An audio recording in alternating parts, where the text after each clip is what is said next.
back to my channel. For today's video naman, I'm going to share to you, or mag-haul na lang din tayo ng mga makeup products na recently kong binili from Shopee. So, a quick background.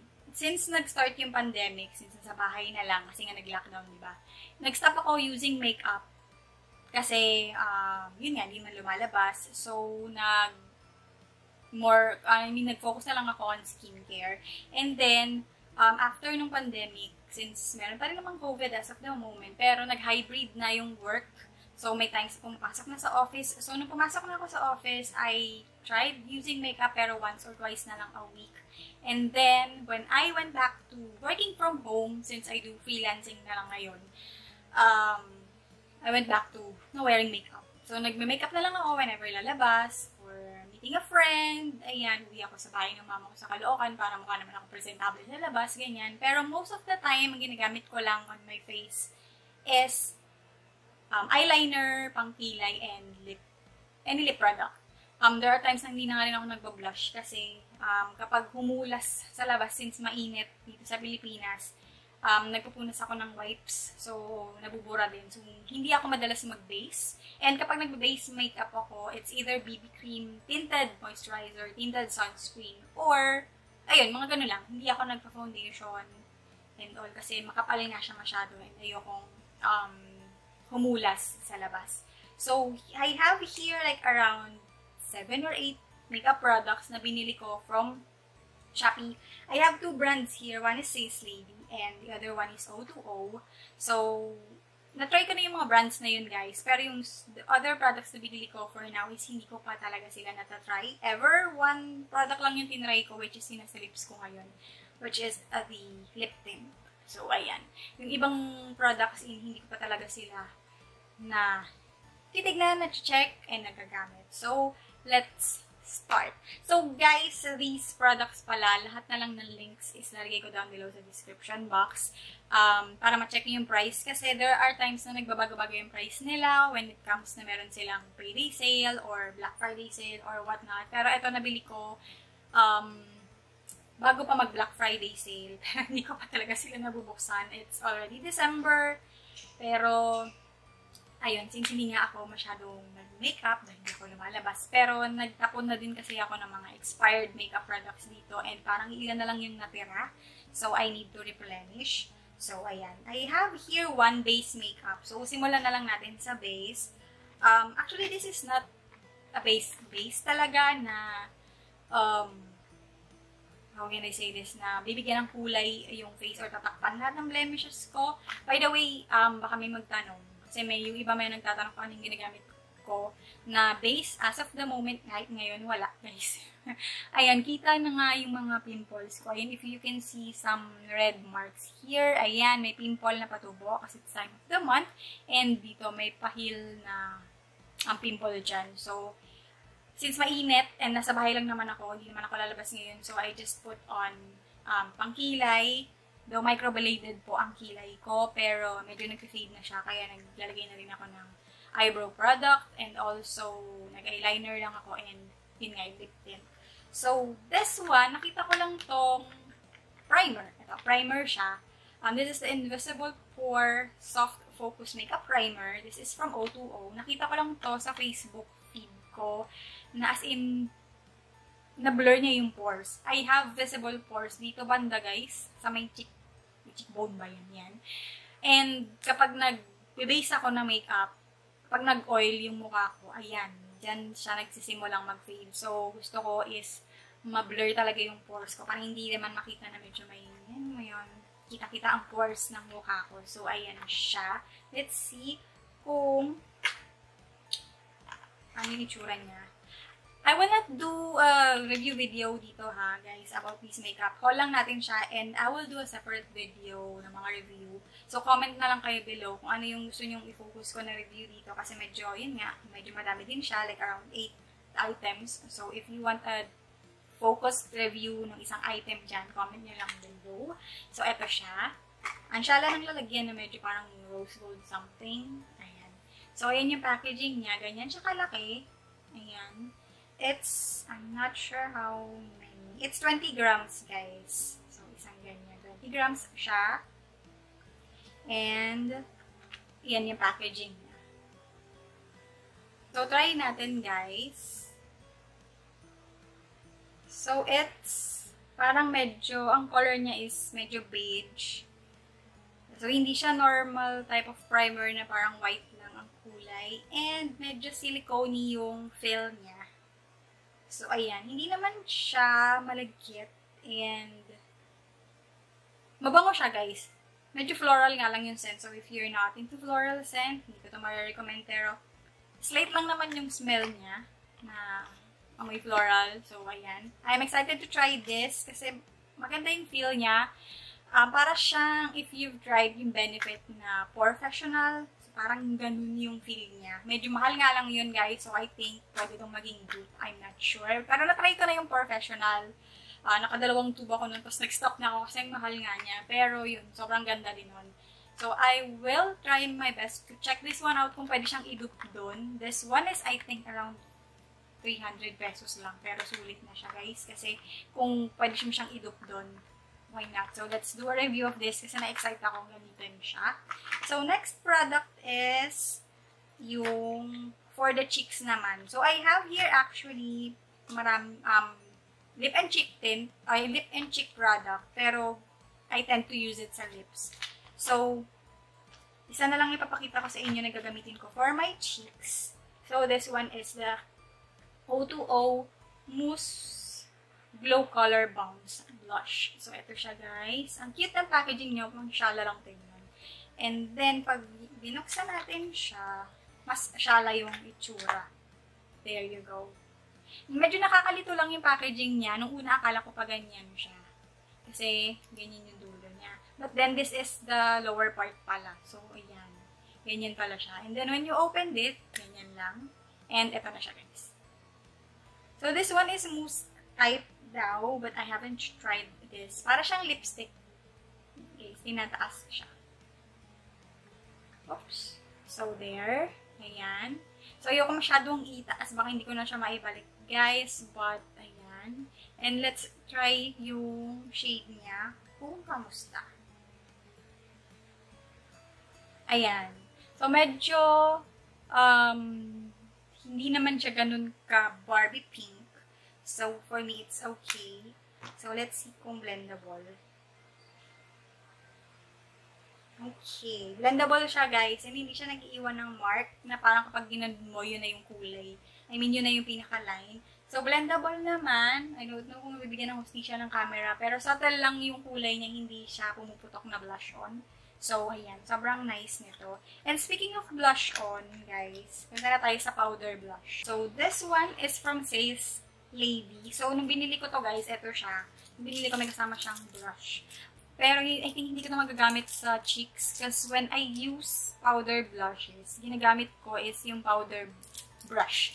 Kasi mas ma-fluffy yun. So, I think this one, I can use this na lang sa face. Siguro. Ay, sa face, sa eyelids na lang siguro. So, ayan. So, at least may free na brush, no? So, I got the shade number 1. Ayan siya.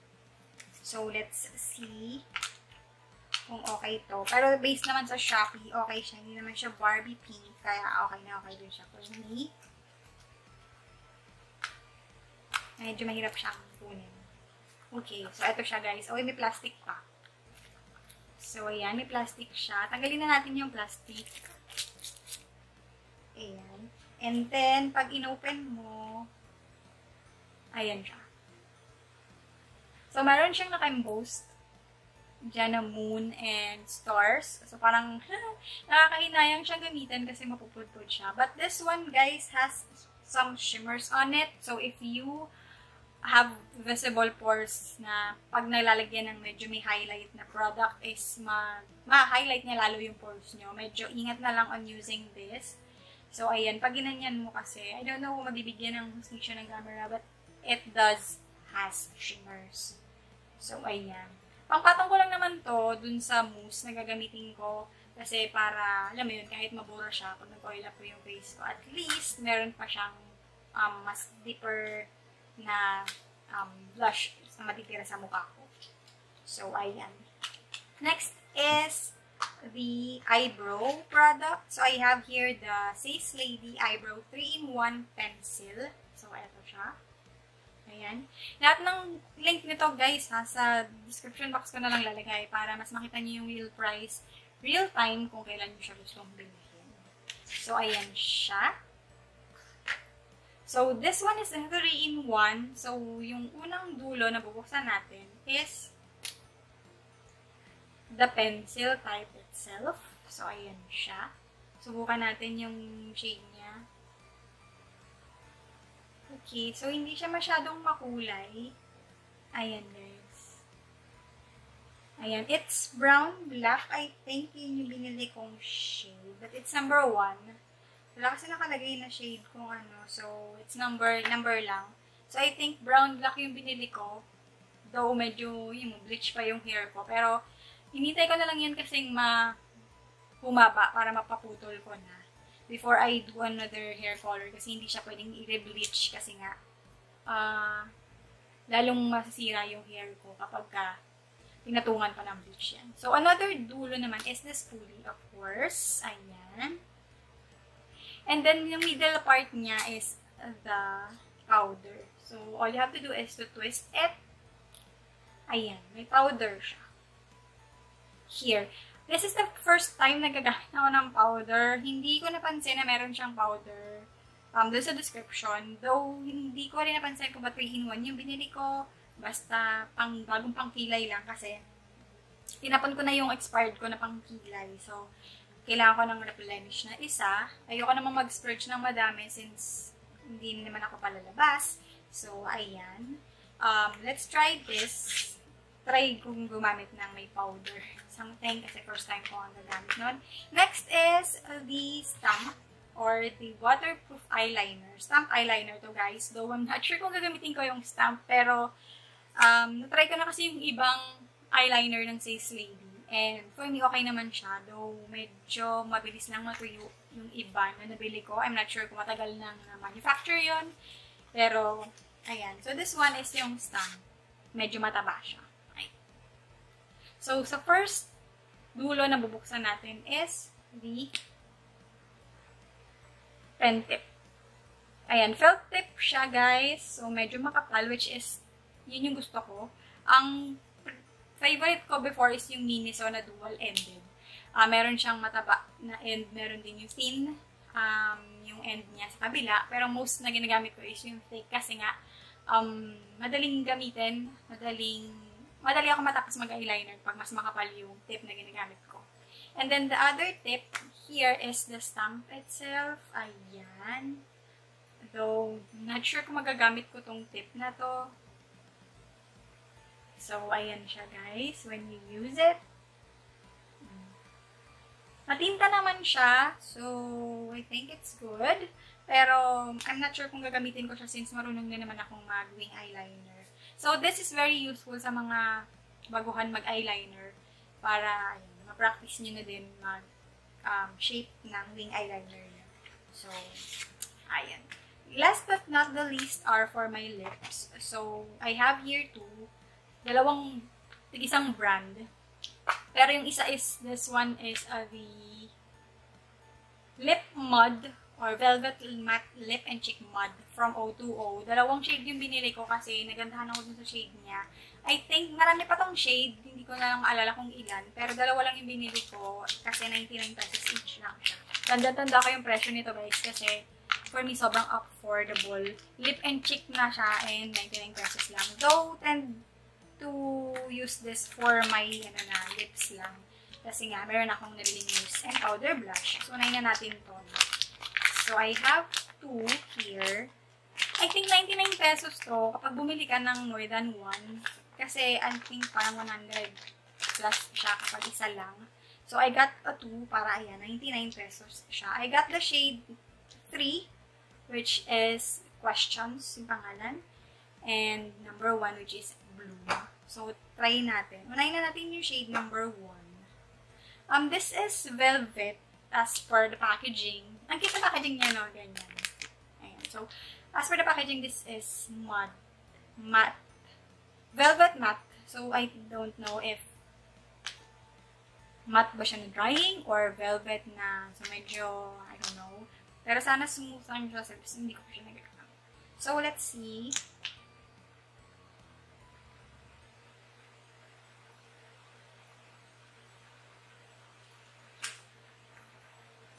Ito siya, guys. Ayan, si Bloom.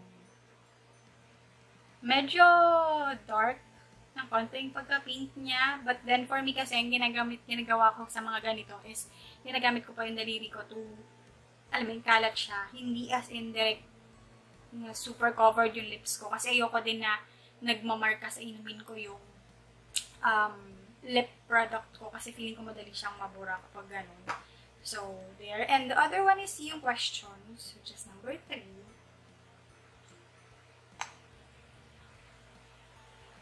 So, medyo hawig lang yung kulay nila. Pagka swatch mo siya sa skin, I don't know sa lips. Let's see. Siguro sa mga susunod na vlog ko, tapos ginamit ko siya, banggitin ko na lang sa inyo. So, this one is the questions, and this one is yung Bloom. So, ayan. So, hindi ko na siya i-smudge kasi hindi ko naman siya gagamitin sa cheeks. So, this 2 is for my lips only. Ayoko kasi nang ginagamit sa lips, tapos gagamitin ulit sa cheeks. So, parang unhygienic siya for me. Kahit nasabihin natin na hindi mo gagamitin directly yung applicator, separate na lang para hindi rin ako malito na, ay, for cheeks pala siya or for. So, this one is the last product or makeup product na meron tayo. This is the Says Lady Soft Matte Water Lip Tint. And ito yung gamit ko on my lips. Ayan. Medyo ganun din yung ginawa ko, guys. Ginamit ko yung finger ko to smudge it para hindi ganun kadaming product yung nalalagay ko sa lips. So, ito siya. Ayan. So, ang haba ng packaging, packaging niya. So, kasi laki siya ng palad ko. Ayan. So, let's swatch. Although nagamit ko na to, no? Swatch na lang natin para makita nyo din.